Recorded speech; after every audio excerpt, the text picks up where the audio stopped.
सरकारी नौकरियों और शैक्षणिक संस्थानों में ईडब्ल्यूएस के लिए 10% आरक्षण को चुनौती देने के मामले में सीजेआई जस्टिस यूयू ललित की संवैधानिक पीठ ने मामले की सुनवाई के लिए दिशा निर्देश को लेकर सुनवाई शुरू की। आर्थिक रूप से कमजोर वर्गों के लिए 10% आरक्षण की वैधता को चुनौती देने वाली याचिका पर सुनवाई कर रही सीजेआई जस्टिस ललित की अध्यक्षता वाली संविधान पीठ ने तय किया कि अटॉर्नी जनरल के वेणुगोपाल की तरफ से बताए गए सवालों पर सुनवाई होगी। सीजेआई ने कहा कि अटॉर्नी जनरल द्वारा 3 सवाल दिए गए हैं, जिसमें पहला है कि क्या राज्य सरकारों को आर्थिक आधार पर आरक्षण देने की शक्ति देते हुए संविधान के मूल ढांचे से छेड़छाड़ की गई है। दूसरा, क्या राज्यों को निजी गैर सहायता प्राप्त संस्थानों में आरक्षण का विशेष प्रावधान सौंपना संविधान के मूल ढांचे का उल्लंघन है।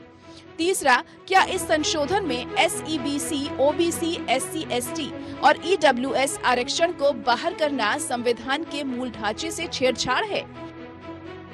सुप्रीम कोर्ट की संविधान पीठ इस मामले पर 13 सितंबर को सुनवाई करेगी। आज संविधान पीठ इस मामले में दिशा निर्देश तय करने पर सुनवाई कर रही थी। मामले की सुनवाई सीजेआई की अगुवाई वाली संवैधानिक पीठ करेगी। सीजेआई ने कहा कि हालांकि सुनवाई 3 बिंदुओं पर होगी, लेकिन पक्षकार अपनी दलीलें और अन्य सवाल भी शामिल कर सकते हैं। पिछली सुनवाई में सीजेआई ने कहा था कि हम तय किए गए क्रम के मुताबिक ही चलेंगे। हम हर राज्य जो सुनना चाहते हैं, साथ ही एक आकलन करना चाहते हैं कि अगर हम सुनवाई अगले मंगलवार से शुरू करते हैं तो कितना समय लगेगा।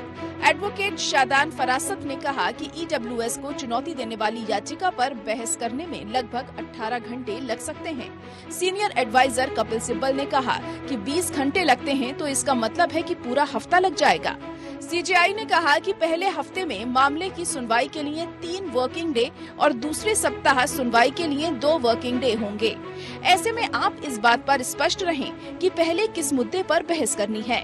कोर्ट ने कहा कि मुख्य मामलों में सुनवाई शुरू करने से पहले हम फिर से लिस्टिंग करेंगे ताकि सुनवाई प्रभावी ढंग से संचालित हो सके। Bureau report.